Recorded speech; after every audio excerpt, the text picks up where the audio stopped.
Airport के immigration counter पर जब फरहान ने अचानक मेरी तरफ मुड़कर कहा, अम्मी आप हमारे साथ नहीं जा सकती। यह सुनते ही मेरे पांव तले से ज़मीन खिसक गई। लोग घूरने लगे, कुछ लोग सरगोशियां करने लगे। पीछे कतार में खड़ी एक खातून ने अपने शोहर से कहा, देखो कैसी बदनसीब माँ है, बेटा मना कर रहा है साथ ले जाने से। मैंने कुछ नहीं कहा। मैं रोई नहीं, सिर्फ खड़ी रह गई। मेरे हाथ में एक पासपोर्ट था, मेरा बोर्डिंग पास था, मेरा छोटा सा सूटकेस था जिसमें मैंने कई दिन पहले से कपड़े पैक किए थे। लेकिन मेरे बेटे ने सबके सामने मुझे ठुकरा दिया। मरियम मेरी बहू खामोश खड़ी रही।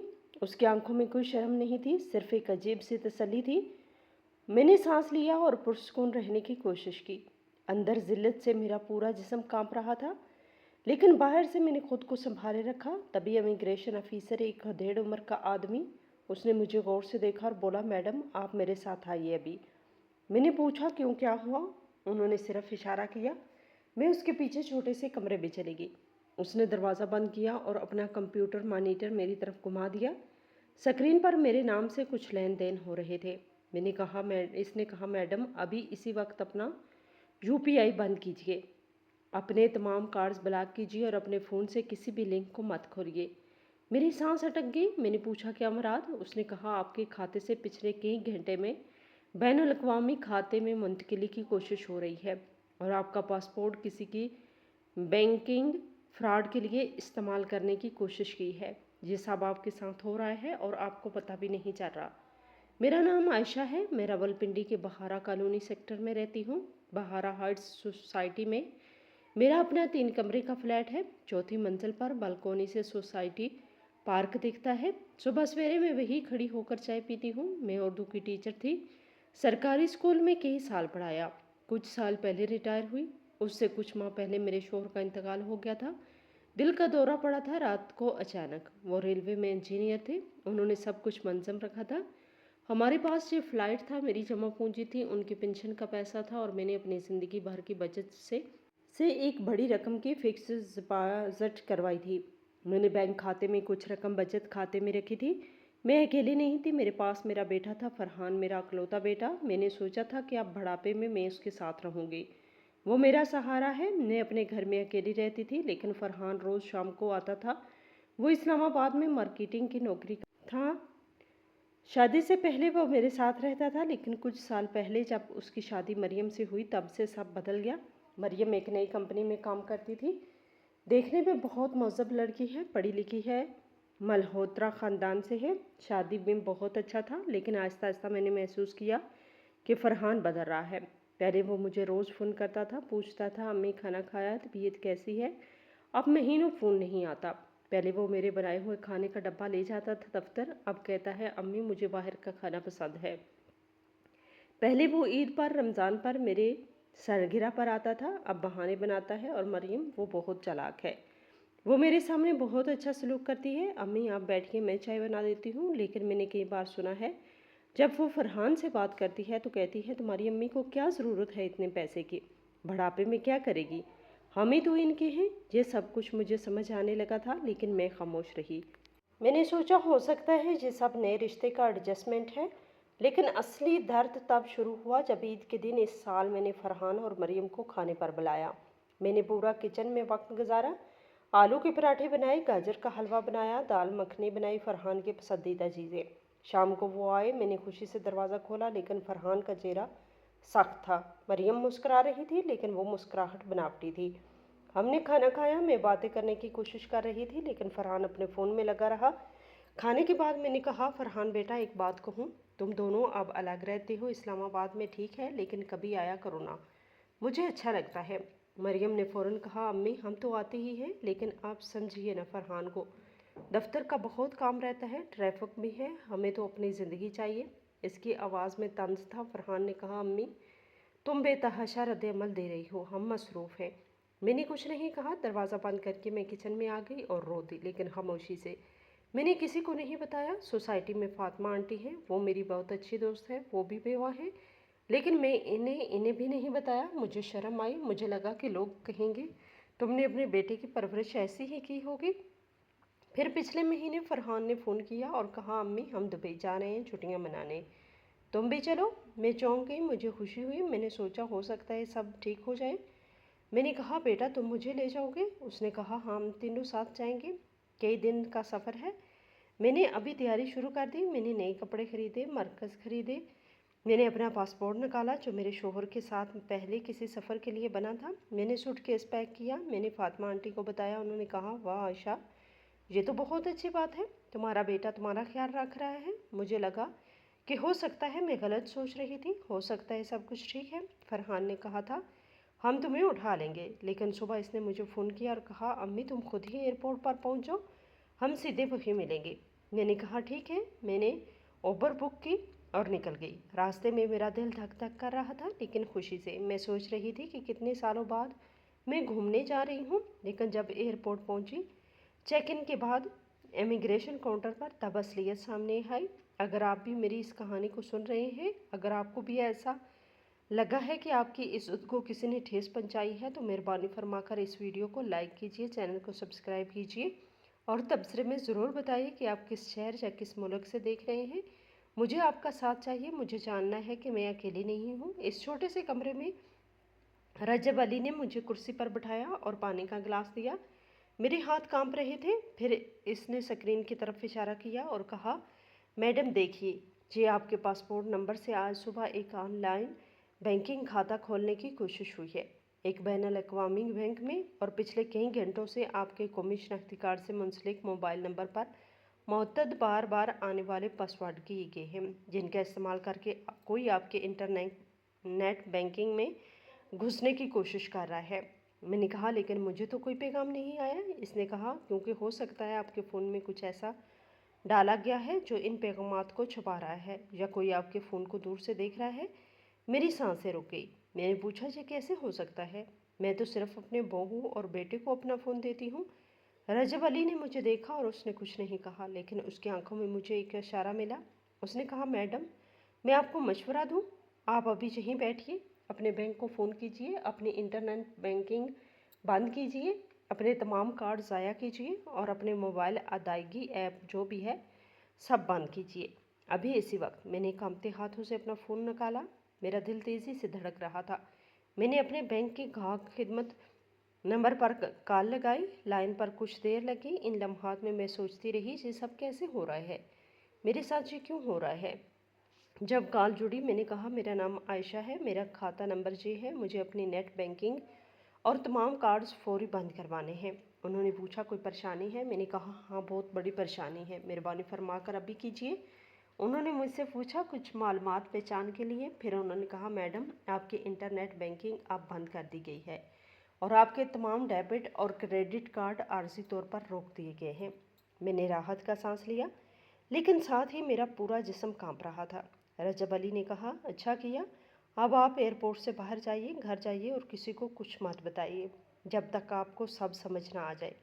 خاموشی سے جائیے اور اپنے فون کو کسی تکنیکی ماہر کو دکھائیے، مجھے لگتا ہے کہ آپ کے فون میں کوئی جاسوسی سافٹ ویئر ہے۔ میں نے پوچھا لیکن میرا بیٹا وہ باہر انتظار کر رہا ہے۔ رجب علی نے دھیرے سے کہا میڈم میں کچھ نہیں کر سکتا، لیکن یہ سب کوئی انجان شخص نہیں کر سکتا، یہ کام کسی بہت قریبی کا ہے۔ آپ سمجھدار ہیں، سوچئے۔ میں اٹھی، میرے پاؤں لڑکھڑا رہے تھے۔ میں اس کمرے سے باہر نکلی، میں نے فرحان کو نہیں دیکھا، میں سیدھے ایئرپورٹ سے باہر آ گئی۔ میں نے ٹیکسی لی اور واپس اپنے گھر کی طرف نکل گئی۔ راستے پر سوچتی رہی، میرے ذہن میں ہزار سوال تھے۔ کیا فرحان کو پتہ ہے؟ کیا مریم نے یہ کیا؟ میں پاگل ہو رہی تھی۔ جب میں گھر پہنچی شام ہو رہی تھی، گھر خالی تھا، سناٹا تھا۔ میں نے اپنا سوٹ کیس کونے میں رکھ دیا اور صوفے پر بیٹھ گئی۔ میں نے اپنا فون کھولا، میں نے اپنے بینک کے پیغامات دیکھے، پچھلے کئی مہینوں سے پیغامات، اور تب مجھے کچھ عجیب چیزیں نظر آئی۔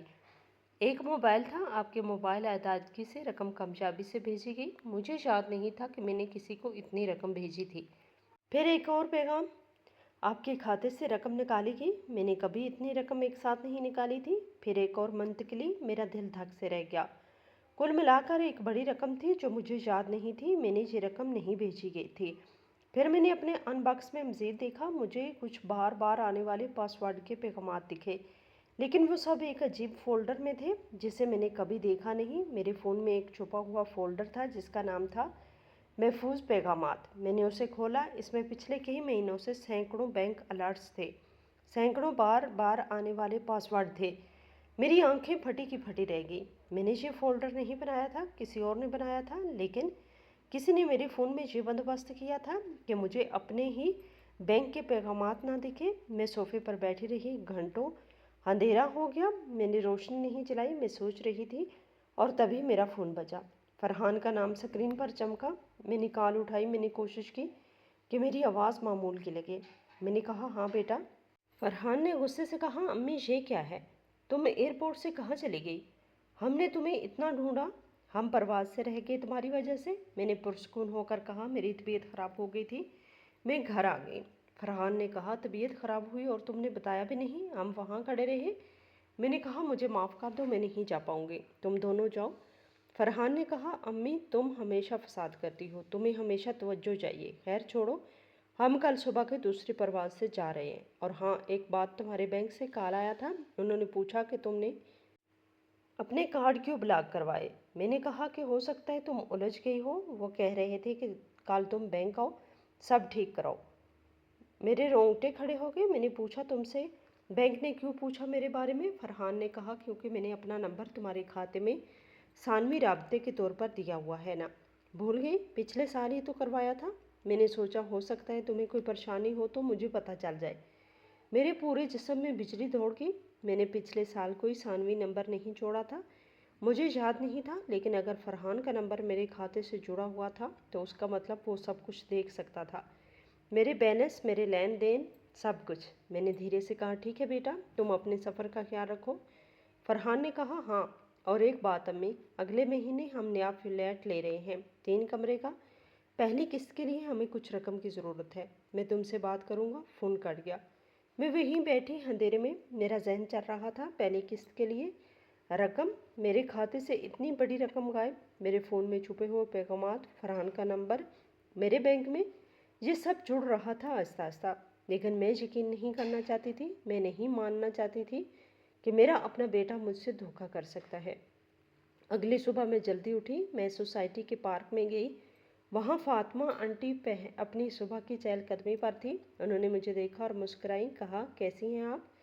मैंने कहा, सिर्फ ठीक हूँ। उन्होंने पूछा, दुबई का सफ़र कैसा रहा? मैंने झूठ बोला, अच्छा था। लेकिन मेरी आवाज़ काँप गई। फातिमा आंटी बहुत समझदार थी। उन्होंने मेरा हाथ पकड़ा और कहा, आयशा क्या हुआ, सच बताओ। मैं रो पड़ी। वहीं पार्क में मैंने इन्हें सब कुछ बता दिया। एयरपोर्ट की बात, रजब अली की तनबिया, रकम गायब, छुपे हुए पैगामात, फरहान का फ़ोन, सब कुछ। फातिमा आंटी ने मुझे गले लगाया और कहा, आयशा तुम्हें अभी किसी से मदद लेनी होगी, ये बहुत संगीन है। मुझे एक लड़के का पता है जो मोबाइल फ़ोन की तकनीकी काम करता है। इसका नाम हमज़ा अली है, बहुत ईमानदार लड़का है। तुम आज ही उससे मिलो, अपना फ़ोन दिखाओ। और हाँ, एक बात, किसी को मत बताना, फरहान को भी नहीं, जब तक तुम्हें सब सच पता ना चल जाए। खामोश रहो, देखो और समझो। मैंने सर हिलाया। मैंने उनका शुक्रिया अदा किया। मैंने मेट्रो ली और मरकज़ खरीद गई। वहाँ रश था। ख़ानदान ख़रीदारी कर रहे थे, बच्चे खेल रहे थे। मैं दूसरी मंजिल पर मोबाइल के शोरूम में गई। वहाँ काउंटर पर एक नौजवान बैठा था। उसकी शर्ट पर नाम की पट्टी लगी थी, हमज़ा अली, तकनीकी मामून। मैंने उससे कहा, बेटा मुझे आपसे कुछ बात करनी है, ज़ाती बात। उसने मुझे गौर से देखा और कहा, आप बैठिए। मैंने उसे अपना फ़ोन दिखाया और सारी बात बताई। वो बहुत गौर से सुनता रहा। फिर उसने कहा, आप मुझे अपना फ़ोन दीजिए, मैं इसे चेक करता हूँ। मैंने उसे अपना फ़ोन दिया। उसने अपने कंप्यूटर से कुछ तारें जोड़ी, कुछ सॉफ्टवेयर चलाए, काफ़ी देर काम करता रहा। फिर उसने मेरी तरफ देखा। उसकी आंख में संगीनी थी। उसने कहा, आपके फ़ोन में 3 चीज़ें हैं जो नहीं होनी चाहिए। पहली, एक छुपी हुई ऐप जो आपके तमाम पैगामात को दूसरे नंबर पर भेजती रही है। दूसरी, एक स्क्रीन रिकॉर्डिंग सॉफ्टवेयर जो आपकी हर सरगर्मी रिकॉर्ड कर रहा है। और तीसरी, आपके फ़ोन में दूर से रसाई फ़ाल है, जिसका मतलब है कोई दूर से आपका फ़ोन देख और इस्तेमाल कर सकता है। ये सब कई माह पहले इंस्टॉल किया गया था। मेरी सांस रुक गई। मैंने पूछा, ये कैसे हुआ? हमज़ा ने कहा, ये तभी हो सकता है जब किसी ने आपका फ़ोन अपने हाथ में लिया हो कुछ देर के लिए और जानबूझकर ये चीज़ें डाली हों। ये गलती से नहीं हो सकता। मेरे आंसू निकल आए। मैंने याद किया, कुछ माह पहले मरियम ने कहा था, अम्मी आपका फ़ोन बहुत सुस्त हो गया है, मैं इसे साफ़ कर देती हूँ। और मैंने उसे अपना फ़ोन दे दिया था। उसने काफ़ी देर तक मोबाइल अपने पास रखा था। हमज़ा ने कहा, मैं आपको मशवरा दूं, आप इस फ़ोन को अभी फैक्ट्री से रीसेट कर दीजिए, सब कुछ मिटा दीजिए और नए फ़ोन से अपने बैंक के काम कीजिए। और सबसे ज़रूरी बात, किसी अच्छे वकील से मिलिए। ये साइबर धोखाधड़ी है और ये ख़ानदान के अंदर हो रही है, तो ये और भी ख़तरनाक है। मैंने सर हिलाया। हमज़ा ने मेरा फ़ोन रीसेट किया, सब कुछ साफ़ हो गया। मैंने उसे शुक्रिया किया और वहाँ से निकल आई।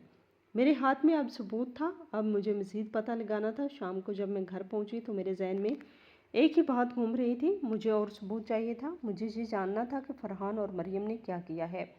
मैंने सीधे अपने कमरे में गई। मेरे घर में 3 कमरे हैं, एक मेरा, एक मेहमान का और एक फरहान का पुराना कमरा है जो अब खाली पड़ा रहता है। लेकिन फरहान और मरियम कभी कभी यहाँ रुकते हैं जब देर रात हो जाती है। मैं फरहान के कमरे में गई। मैंने अलमारी खोली, कुछ पुराने कपड़े थे, कुछ किताबें थी।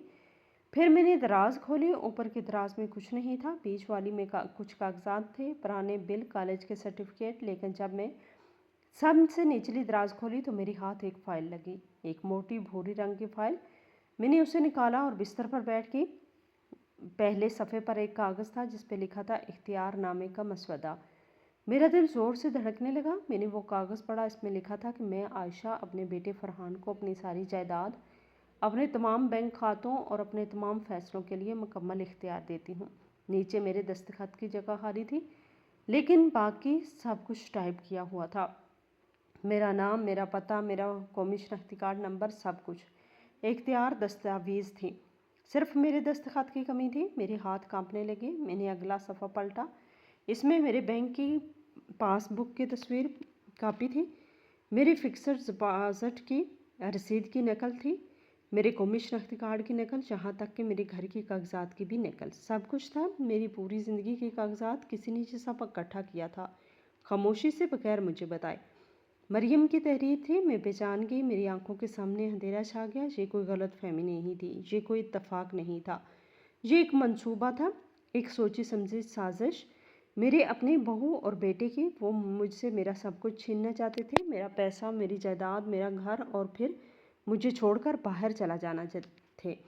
एयरपोर्ट पर जो हुआ वो भी इस मंसूबे का हिस्सा था। वो चाहते थे कि मैं सबके सामने शर्मिंदा हूँ। वो चाहते थे कि मुझे लगे कि मैं कमज़ोर हूँ और मुझे इन पर इंसार करना होगा, और फिर वो मुझसे इस कागज़ पर दस्तखत करवा लेते।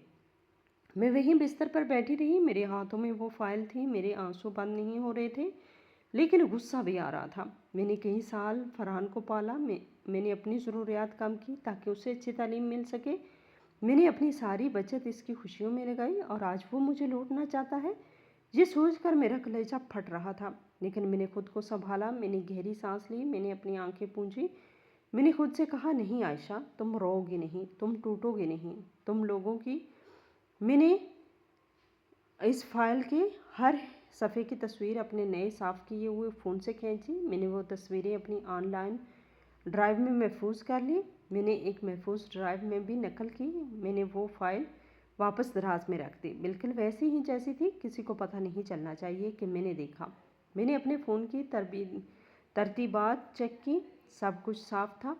अब मुझे कोई ट्रैक नहीं कर सकता था। मैंने अपने तमाम पासवर्ड बदल दिए, बैंक ऐप दोबारा डाउनलोड की, नए पासवर्ड से लॉगिन की। मैंने अपना पूरा खाता बैंक निकाला पिछले कई महीनों का, और जब मैंने गौर से देखा तो मुझे पता चला कि एक बड़ी रकम ही नहीं बल्कि कुल मिलाकर काफ़ी बड़ी रकम मेरे खाते से निकाली गई थी। छोटे छोटे लेन देन में इतनी छोटी छोटी रकम की मुझे तवज्जो ही नहीं गई। मैं तो महीने में एक बार ही अपना बैलेंस चेक करती थी, और जब मैंने देखा कि पैसे कम हैं तो मैंने सोचा हो सकता है मैं भूल गई हूँ। लेकिन अब सच सामने था। एक बड़ी रकम, मेरी मेहनत की कमाई, मेरी बचत, मेरा मुस्तकबिल, सब कुछ चुराया जा रहा था। मैं उठी, मैंने पानी पिया, मैंने अपने चेहरे पर पानी के छींटे मारे। मैंने खुद को आईने में देखा। मेरी आंखें सूजी हुई थी, मेरा चेहरा थका हुआ था, लेकिन मेरी आंखों में एक चमक थी, एक फैसला था। मैंने खुद से कहा, अब तुम्हें मजबूत होना है, अब तुम्हें सोच समझ कर चलना होगा। मैंने फातिमा आंटी को फ़ोन किया। मैंने कहा, मुझे अच्छे वकील की ज़रूरत है जो साबर धोखा दे और ख़ानदानी मामलात में माहिर हो। उन्होंने कहा, मुझे एक नाम पता है, अंसर अब्बासी। वो कराची में प्रैक्टिस करते हैं, बहुत अच्छे वकील हैं, बुज़ुर्गों के साथ होने वाली माली धोखाधड़ी के बहुत केस लड़ चुके हैं। मैं तुम्हें उनका नंबर भेजती हूँ। कुछ देर बाद फातिमा आंटी ने मुझे नंबर भेजा। मैंने अभी फ़ोन लगाया। कुछ घंटों के बाद एक संजीदा आवाज़ आई, हेलो। मैंने कहा अस्सलाम वालेकुम, मैं आयशा बोल रही हूँ, मुझे आपसे ज़रूरी मशवरा लेना है। उन्होंने कहा जी बताइए। मैंने मुख्तसर में सब कुछ बताया, एयरपोर्ट का वाक़या, फ़ोन में जासूसी सॉफ्टवेयर, गायब पैसे, इख्तियारनामे का मसवदा, सब कुछ। वो बहुत गौर से सुनते रहे। फिर उन्होंने कहा मोहतरमा आयशा, ये बहुत संगीन है, ये माली फ्रॉड है, ये बुज़ुर्गों के साथ ज़्यादती है और ये साइबर क्राइम भी है। आपको अभी कुछ कदम उठाने होंगे। पहला, आपको साइबर क्राइम सेल में शिकायत दर्ज करवानी होगी। दूसरा, आपको अपने बैंक में जाकर सारे लेन देन की मुकम्मल मालूमात लेनी होगी। तीसरा, आपको नोटरी के सामने एक हल्फनामा बनवाना होगा कि आपने कभी किसी को इख्तियारनामा नहीं दिया है और ना देने का इरादा है। और चौथा, आप कल सुबह मेरे दफ्तर आइए, हम पूरी हिकमत अमली बनाएंगे। मैंने कहा शुक्रिया, कल मैं आऊँगी। उन्होंने पता बताया। अगली सुबह मैं कराची पहुँची। कुछ ही मिनट की पैदल दूरी थी। उनका दफ्तर तीसरी मंजिल पर था, एक छोटा सा लेकिन साफ़ सुथरा दफ्तर। दीवार पर उनकी डिग्रियां लगी थी। मैं अंदर गई, उन्होंने मुझे बिठाया। अंसर अब्बासी काफ़ी साल के थे, सफ़ेद कमीज़, स्याह चश्मा लगाए। वो बहुत पुरसकून और संजीदा शख्सियत थे। उन्होंने कहा मोहतरमा आयशा, मुझे सारे सबूत दिखाइए। मैंने अपना फ़ोन निकाला। मैंने उन्हें इख्तियारनामे के कागजात की तस्वीरें दिखाई, मरियम के हाथ से लिखे मराहिल की तस्वीर दिखाई, अपने बैंक के बयानात दिखाए, हमजा अली से मिली जासूसी सॉफ्टवेयर की रिपोर्ट दिखाई और सब कुछ बहुत गौर से देखते रहे। फिर उन्होंने कहा ये बहुत मजबूत सबूत है, लेकिन हमें और भी चीज़ें चाहिए। सबसे पहले आपको साइबर सेल में जाना होगा। मैं आपको रावलपिंडी पुलिस स्टेशन के साइबर क्राइम सेल का पता देता हूँ, जहाँ जाकर आप FIR दर्ज करवाइए। इन्हें सारे सबूत दीजिए। वो आपके फ़ोन की जांच करेंगे, आपके बैंक से मालूमात मंगवाएंगे। ये एक सरकारी शिकायत होगी। दूसरा, आज ही अपने बैंक चाहिए, मैनेजर से मिलिए, इनसे कहिए कि आपके खाते में किसी और का नंबर जुड़ा हुआ है, वो हटाया जाए और आपके खाते पर एक नोट डाला जाए कि आपकी जिस्मानी मौजूदगी के बगैर कोई भी बड़ा लेन देन या तब्दीली नहीं की जाएगी। तीसरा, आपको अपने तमाम ज़रूरी दस्तावेज़ एक मजबूत और महफूज जगह रखने होंगे। बैंक लाकर सबसे बेहतर रहेगा। चौथा, अभी किसी को कुछ मत बताइए, ना फरहान को ना मरियम को। आप मामूल का सलूक कीजिए, देखिए कि वो क्या करते हैं। और पाँचवा, हम एक हफ्ते में एक कॉन्फ्रेंस मीटिंग रखेंगे, यहाँ हमारे दफ्तर में या फिर बैंक में, जहाँ गवाह हों, और हम इन्हें सारे सबूत दिखाएंगे, उनके सामने सच रखेंगे और फिर हम तय करेंगे कि आगे क्या करना है। मैंने पूछा अगर वो ना माने तो? अंसर ने कहा तो हम कानूनी कार्रवाई करेंगे, लेकिन पहले हम इन्हें मौका देंगे। अगर वो पैसे वापस कर दें और माफ़ी मांग लें तो हो सकता है आप पुलिस केस ना कराना चाहें। ये आपका फैसला होगा, लेकिन सबूत हमारे पास होने चाहिए। मैंने सर हिलाया। मुझे पहली बार लगा कि मैं सही रास्ते पर हूँ। मुझे पहली बार लगा कि मैं अकेले नहीं हूँ। मैं सीधे रावलपिंडी पुलिस स्टेशन गई। वहाँ साइबर क्राइम सेल एक अलग कमरे में था। मैंने अपनी शिकायत दर्ज करवाई। एक खातून पुलिस अफसर थी। उन्होंने मेरी पूरी बात सुनी, मेरे सारे सबूत देखे। उन्होंने कहा मैडम, हम आपकी शिकायत दर्ज कर रहे हैं, हम जांच करेंगे। हम अपने बैंक से सारी मालूमात लेकर आइए, लेन देन की तफसील, जिन खातों में पैसे गए हैं उनकी मालूमात, सब कुछ। और हाँ, अपने बेटे और बहू को अभी कुछ मत बताइए, पहले हम सारे सबूत इकट्ठे कर लें। मैंने कहा ठीक है, मैं सब लेकर आऊँगी। उन्होंने मुझे एक शिकायत नंबर दिया। मैंने उसे अपने फ़ोन में महफूज कर लिया। वहाँ से मैं सीधे अपने बैंक गई। बैंक की शाख में इसरार अहमद मैनेजर हैं। वो हमारे ख़ानदान को काफ़ी सालों से जानते हैं। मैं उनके पास गई। उन्होंने मुझे देखकर मुस्कुराकर कहा आयशा जी, कैसी हैं आप? मैंने कहा इसरार साहब, मुझे आपसे बहुत ज़रूरी बात करनी है। उन्होंने कहा बताइए। मैंने उन्हें सब कुछ बताया। उनका चेहरा संजीदा हो गया। उन्होंने कहा ये तो बहुत गलत हो रहा है आपके साथ। आप फिक्र मत कीजिए, मैं अभी आपके खाते से फरहान का नंबर हटवाता हूँ और आपके खाते पर एक ख़ास नोट लगवाता हूँ। कोई भी तब्दीली सिर्फ आपकी मौजूदगी में होगी। और हाँ, आपको पिछले कई महीनों के सारे लेन देन की तफसीली फहरिस्त निकाल कर देता हूँ, जिसमें यह भी दिखेगा कि किस नंबर से फ़ोन से लेन देन मंजूर हुए। मैंने कहा शुक्रिया इसरार साहब, आप मेरी बहुत मदद कर रहे हैं। उन्होंने कहा ये मेरा फ़र्ज़ है, आप हमारे ग्राहक हैं और एक माँ हैं। मैं आपके साथ खड़ा हूँ। इस दिन शाम तक मेरे पास सारे सबूत थे, बैंक की रिपोर्ट, साइबर सेल की शिकायत, इख्तियारनामे के कागजात, सब कुछ। अब मुझे बस इंतज़ार करना था और अपना अगला कदम तय करना था। इस रात मैं घर पहुँची तो रात हो गई थी। मैं थक गई थी, जिस्म से नहीं मन से।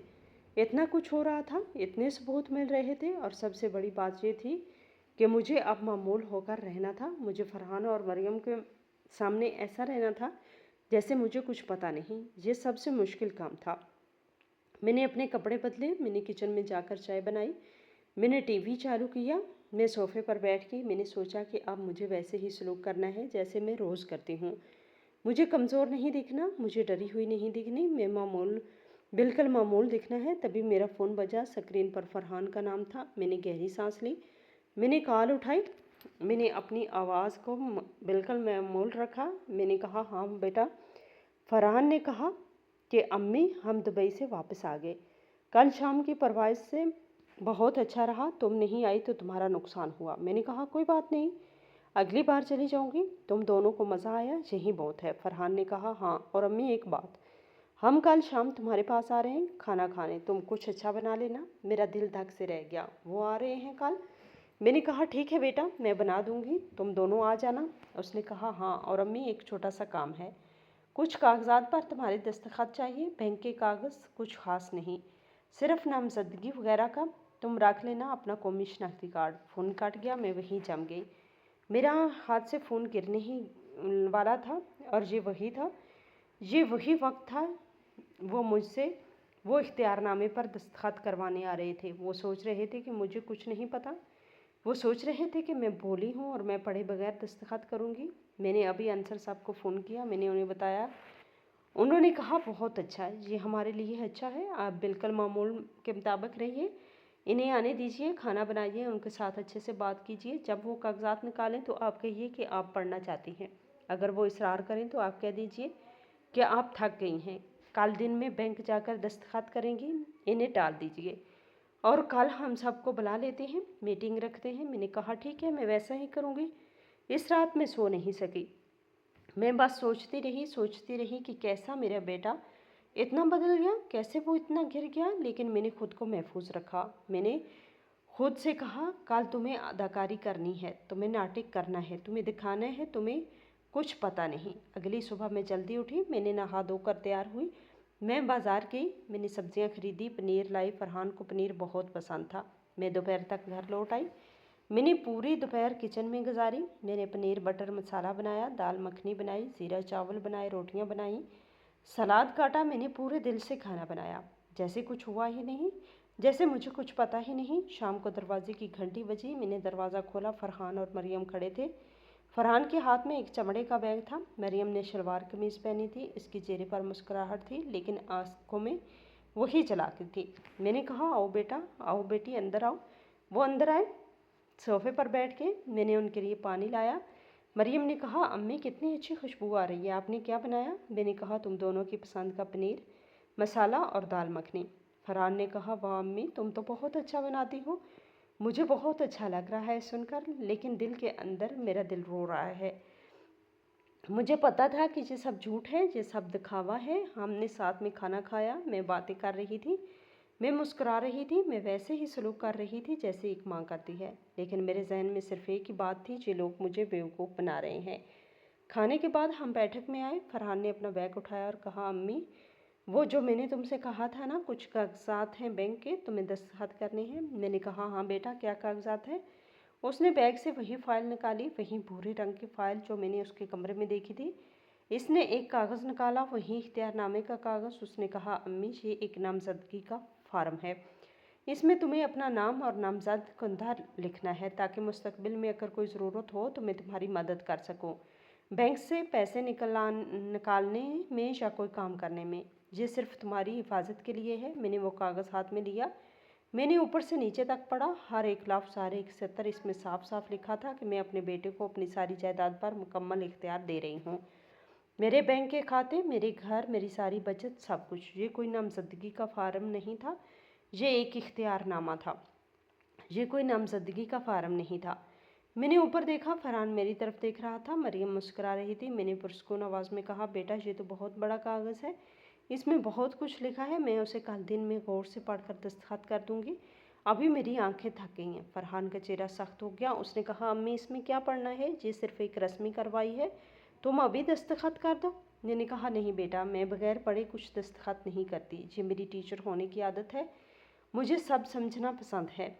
मरियम ने बीच में कहा, अम्मी फरहान सही कह रहे हैं, ये सिर्फ आपकी भलाई के लिए है, आप दस्तखत कर दीजिए, कोई परेशानी नहीं। मैंने उसकी तरफ देखा, मैंने पुरसकून आवाज़ में कहा, बेटी मैं ज़रूर दस्तखत करूँगी, लेकिन कल, अभी मैं थक गई हूँ, मेहरबानी फरमाकर। फरहान ने गुस्से से कागज़ वापस लिया। उसने कहा, ठीक है अम्मी, जैसे तुम्हारी मर्ज़ी, लेकिन कल तुम्हें दस्तखत करने होंगे, ये ज़रूरी है। मैंने कहा, ठीक है बेटा, कर दूँगी कल। वो थोड़ी देर बाद चले गए। जाते वक्त मरियम का चेहरा सख्त था, फरहान चिड़चिड़ा था, लेकिन मैंने उन्हें प्यार से रुखसत किया। दरवाज़ा बंद करने के बाद मैं सोफ़े पर गिर पड़ी। मेरे हाथ काँप रहे थे, मेरा पूरा जिस्म पसीने से तर था। मैंने अंसर साहब को भी फ़ोन किया, मैंने बताया क्या हुआ है। उन्होंने कहा, बहुत अच्छा किया आपने, सही किया। अब हम कल एक मीटिंग रखते हैं मेरे दफ्तर में। आप फरहान और मरियम को फ़ोन करके बुला लीजिए, कहिए कि आप उनसे बैंक के बारे में बात करना चाहती हैं। कहिए कि आप चाहती हैं कि वकील साहब भी मौजूद रहें ताकि सब कुछ सही तरीके से हो। वो ज़रूर आएंगे क्योंकि उन्हें लगेगा कि आप दस्तखत करने वाली हैं, और फिर हम इन्हें सारे सबूत दिखाएंगे। अगली सुबह मैंने फरहान को फ़ोन किया। मैंने कहा, बेटा मैं तुम्हारे इस कागज़ के बारे में सोच रही थी। मैं चाहती हूँ कि हम एक वकील के सामने बैठकर सब कुछ समझें ताकि मुझे सब साफ हो जाए और मैं आराम से दस्तखत कर दूँ। फरहान ने कहा, वकील?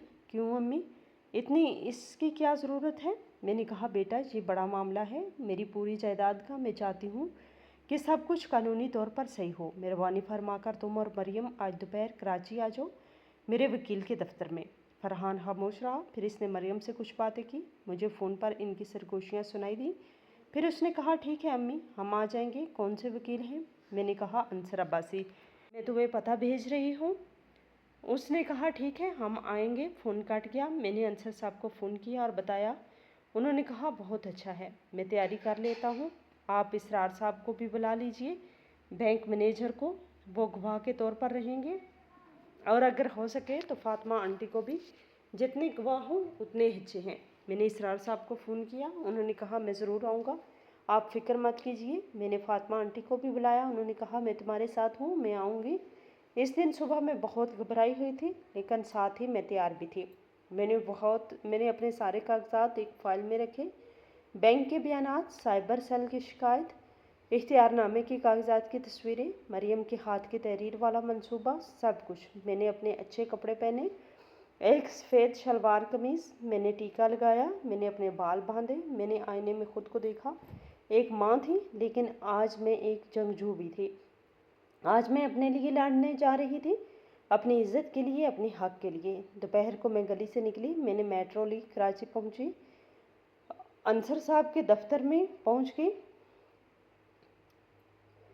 इसरार साहब पहले से वहाँ थे। फातिमा आंटी भी आ गई। अंसर साहब ने एक बड़े कमरे में कुर्सियाँ लगवा दी, एक मेज़ के इर्द गिर्द। उन्होंने कहा, आयशा आप यहाँ बैठिए, आपके दोनों तरफ इसरार साहब और फातिमा आंटी बैठेंगे, मैं सामने बैठूंगा और फरहान मरियम मेरे सामने बैठेंगे। जब वो आए तो हम पुरसुकून होकर बात करेंगे। पहले मैं उन्हें मौका दूंगा कि वो खुद सच बोले, अगर ना बोले तो हम सबूत रखेंगे। ठीक वक्त पर दरवाजे की घंटी बजी।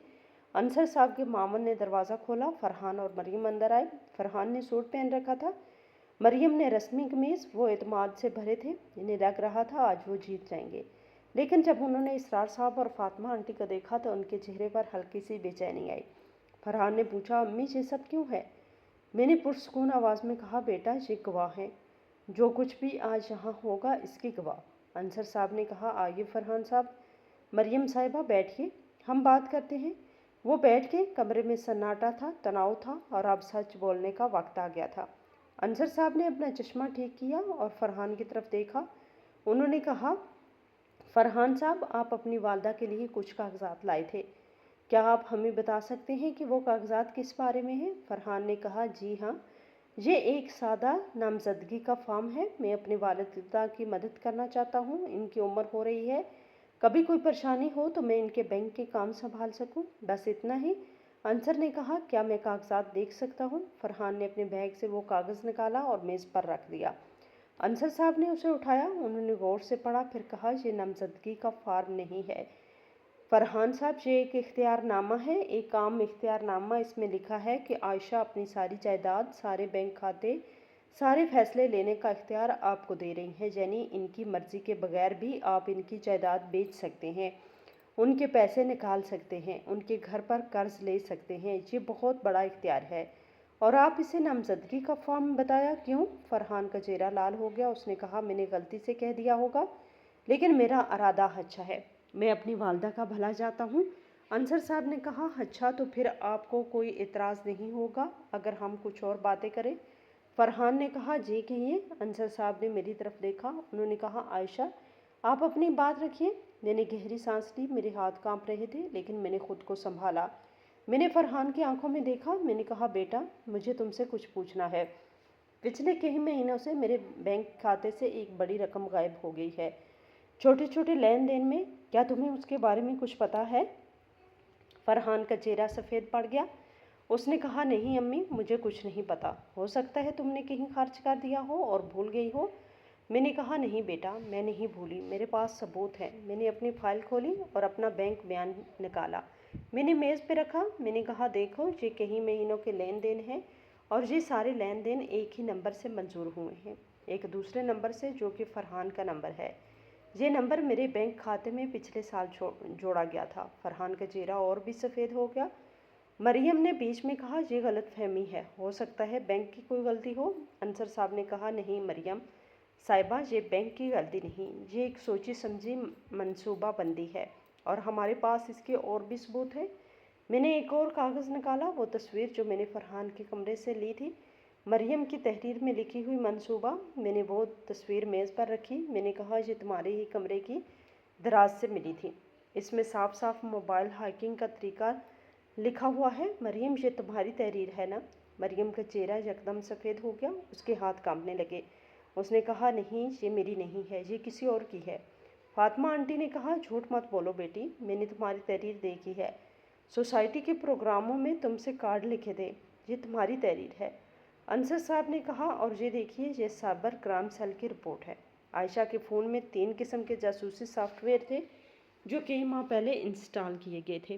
ان سافٹ ویئر کی وجہ سے اس کے سارے بینک کے پیغامات چھپائے جا رہے تھے، ان کی سکرین ریکارڈ ہو رہی تھی اور ان کے فون کو دور سے کنٹرول کیا جا رہا تھا. یہ سب اس لیے تاکہ ان کے بینک کے بار بار آنے والے پاس ورڈ چرائے جا سکیں اور ان کے کھاتے میں سے پیسے نکالے جا سکیں. فرحان جی آپ نے کیا؟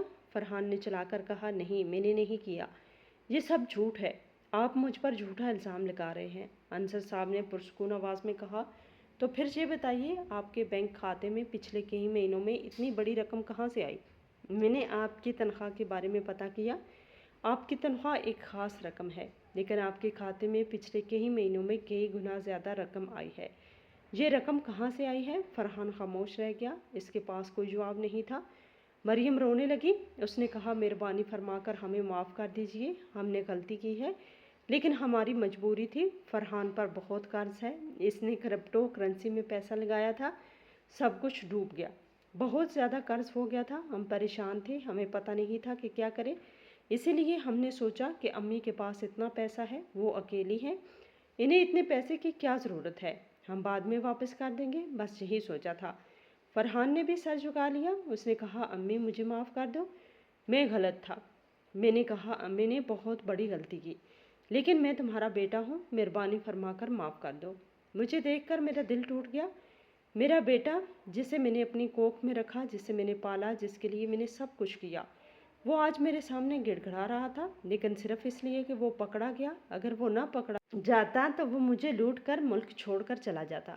میری آنکھوں میں آنسو آ گئے لیکن میں نے انہیں روکا. میں نے کہا فرحان تم نے صرف میرا پیسہ نہیں چرایا، تم نے میرا اعتماد چرایا، تم نے میری عزت چرائی. ایئرپورٹ پر تم نے سب کے سامنے مجھے ذلیل کیا.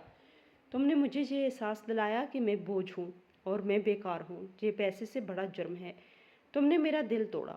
فرحان نے کہا امی مجھے پتہ ہے میں بہت غلط تھا لیکن میں سدھر جاؤں گا، مہربانی فرما کر مجھے ایک موقع دو. انصر صاحب نے کہا عائشہ آپ کو فیصلہ کرنا ہے، آپ چاہیں تو ان پر پولیس کیس کر سکتی ہیں. سائبر فراڈ، مالی زیادتی، بزرگوں کے ساتھ زیادتی، یہ سب سنگین جرائم ہیں، انہیں جیل ہو سکتی ہے. یا پھر آپ چاہیں تو ایک معاہدہ کر سکتے ہیں لیکن شرطوں کے ساتھ۔ میں نے گہری سانس لی۔ میں نے سوچا میرا دل کہہ رہا تھا میں انہیں سزا دوں، لیکن میرا دماغ کہہ رہا تھا یہ میرا بیٹا ہے، میں ان کی زندگی برباد نہیں کرنا چاہتی۔ میں نے کہا میں پولیس کیس نہیں کروں گی، لیکن میری شرطیں ہیں۔ پہلی شرط فرحان اور مریم مجھے سارا پیسہ واپس کریں گے جو بھی واپس ہو سکے۔ دوسری شرط وہ میرے گھر سے اپنا سارا سامان نکالیں گے اور اب وہ میرے گھر میں نہیں آئیں گے۔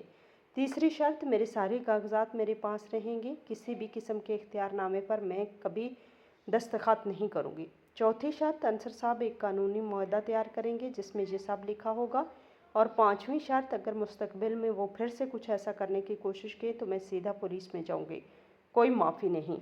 انصر صاحب نے کہا یہ مناسب شرطیں ہیں فرحان، مریم کیا آپ انہیں ماننے کو تیار ہیں؟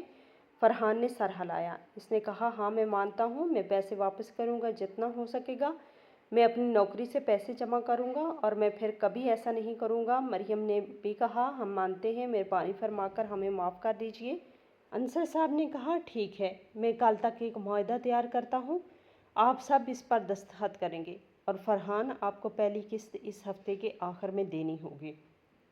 فرحان نے کہا جی میں دے دوں گا۔ میٹنگ ختم ہو گئی۔ فرحان اور مریم بغیر کچھ کہے چلے گئے۔ ان کے چہرے شرم سے جھکے ہوئے تھے، ان کے منہ جھک گئے تھے، اب ان کی اصلیت سب کے سامنے تھی۔ جب وہ چلے گئے تو فاطمہ آنٹی نے مجھے گلے لگایا۔ انہوں نے کہا عائشہ تم نے بہت ہمت دکھائی، تم بہت مضبوط ہو۔ اسرار صاحب نے کہا عائشہ آپ نے صحیح فیصلہ کیا، آپ نے انہیں سزا بھی دی اور موقع بھی دیا۔ انصر صاحب نے کہا آپ نے بہت سمجھداری سے کام لیا، اب ہم یہ یقینی بنائیں گے کہ وہ اپنی بات پر قائم رہیں۔ میں ایک قانونی دستاویز تیار کروں گا اور سائبر سیل میں جو شکایات درج ہیں وہ بھی ریکارڈ میں رہے گی۔ اگر مستقبل میں کوئی پریشانی ہوئی تو ہم ابھی کارروائی کر سکیں گے۔ میں نے سب کو شکریہ ادا کیا۔ میں وہاں سے باہر نکلی۔ باہر شام ہو چکی تھی، لوگ گھر جا رہے تھے، میں وہاں کھڑی رہی کچھ دیر۔ میں نے گہری سانس لی، مجھے لگا جیسے ایک بہت بڑا بوجھ میرے کندھوں سے اتر گیا ہے۔ میں نے اپنے لیے لڑائی لڑی تھی، میں جیتی تھی۔ کچھ دنوں بعد فرحان نے پہلی قسط ادا کر دی، اس نے خاموشی سے میرے بینک کھاتے میں منتقل کر دی۔